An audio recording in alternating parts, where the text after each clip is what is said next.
States and US is different, but that's democracy. That is what it is. So, but the most important thing for me in this election is that from what we're able to observe, and like I said, for about 1 week, when Anambra said different places, towns and villages, that the process that throughout this election was largely credible. That much I can tell you.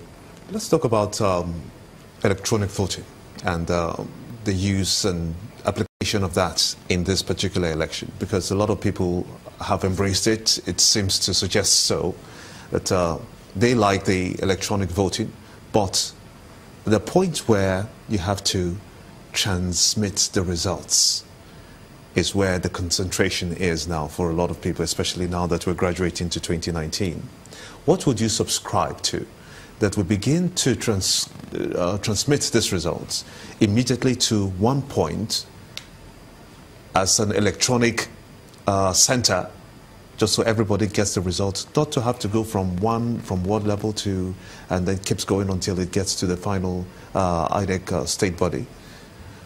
Would you recommend, for instance, say, from the ward levels, all results are transmitted to the center?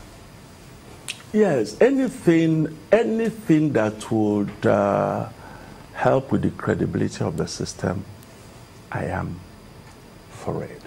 And what you just suggested, I think it's something we can look into. So that, because from point A to point B to point C in this chain, there could be a delinking or something. So if we have a central pool where all these things are going, so that you can make an honest or not so honest mistake as it moves from the word unit to the word and everything. But if there's a central pool, somebody say no.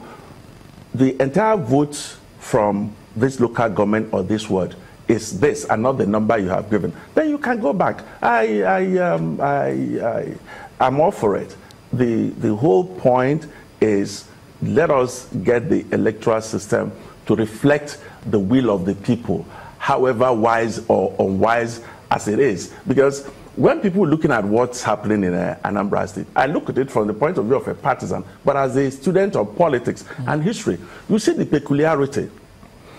You know, there's some sort of the particular milieu, the environment, partly attributable to the IPOP propaganda.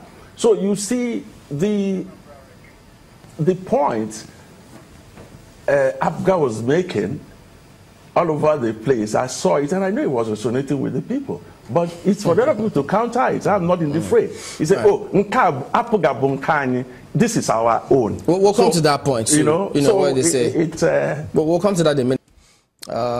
I know we need to go to break soon, but there was a line of thought you were following when they say it feeds into that narrative when they say politics is first of all local. Yep. And when you say, they say, no, this is ours. But those who wonder, how did APC beat PDP in these elections?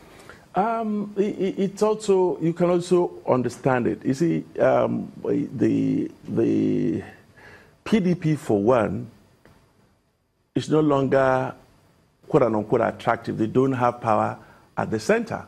Now, and then also the lack of discipline, if I would say that, party discipline, because they have their primaries, and virtually all the losers left the party. They may remain PDP in name, but I do know, I mean, in any way, you would think that Ifeanyi Ubah was on the was on the ballot with Willie Obiano, for example. We'll let you give us the concluding part of that narrative in just a moment. Don't go away.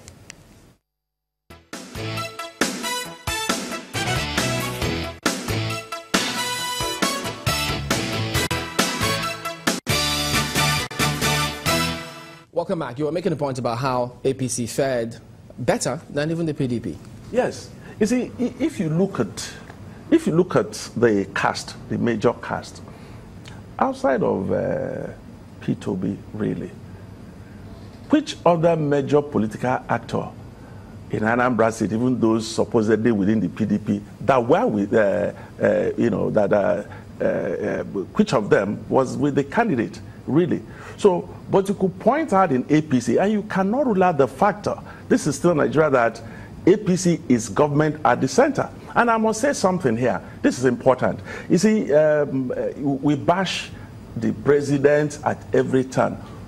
Credit must be given to his style.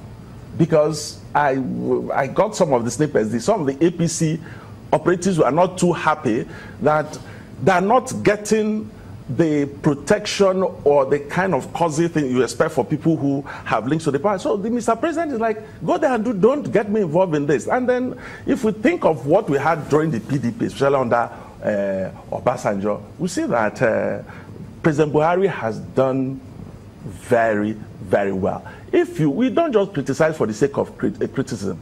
The legacy which I think Buhari would leave, and that would be a very strong one, is that of non-interference with what is happening. So you go there and vote. And you see, the governor, Willie Obiano, started by thanking him. Because if the federal power had been unleashed, we've seen it happen. You can go to court after so many months and years, and we know when they get to court, what happens, the fog of conflict that happens in litigation. It's not always what happened on the ground that may be vindicated in court. So and that has nothing to do. How does this speak to 2019? No, you know, what it says is that it is a very, to the credit of the president, and that we would, at least from what happened in Anambra State, that we can look forward to the next election with some level of optimism.